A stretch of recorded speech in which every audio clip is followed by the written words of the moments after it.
Hi friends, நம்ம இப்போது கசப்பு தன்மையே இல்லாமல் வல்லாரக்கீரையை வச்சு சட்னி எப்படி செய்கிறதுன்னு பார்க்கலாம். இது உடம்புக்கு ரொம்பவே ஹெல்தி, ரொம்பவே ஹெல்தி. வல்லாரக்கீரை நான் எடுத்து வாஷ் பண்ணி கட் பண்ணி வச்சுருக்கேன். கூட ஒரு 10 சின்ன வெங்காயம், ஒரு 5 பூண்டு, ஒரு மீடியம் சைஸ் தக்காளி கட் பண்ணி ரெடியாக வச்சுக்கணும். அதுக்கப்புறம் வானலில்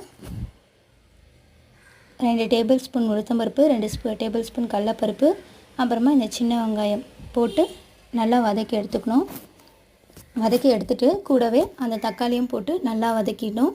தக்காளி நல்லா வதங்கின பிறகு 4 காஞ்ச மிளகா, நம்ம காரத்துக்கு ஏற்காமல் போட்டுக்கலாம். 4 காஞ்ச மிளகா போட்டு நல்லா வதக்கி எடுத்துக்கணும்.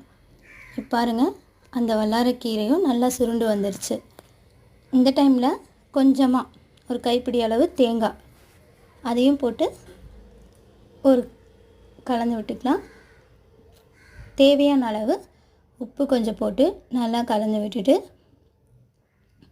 ஒரு 5 மினிட்ஸ் நல்லா ஆற விட்டு நம்ம அரைச்சி எடுத்தோன்னா கொஞ்சம் கூட கசப்பு தன்மை இருக்காது.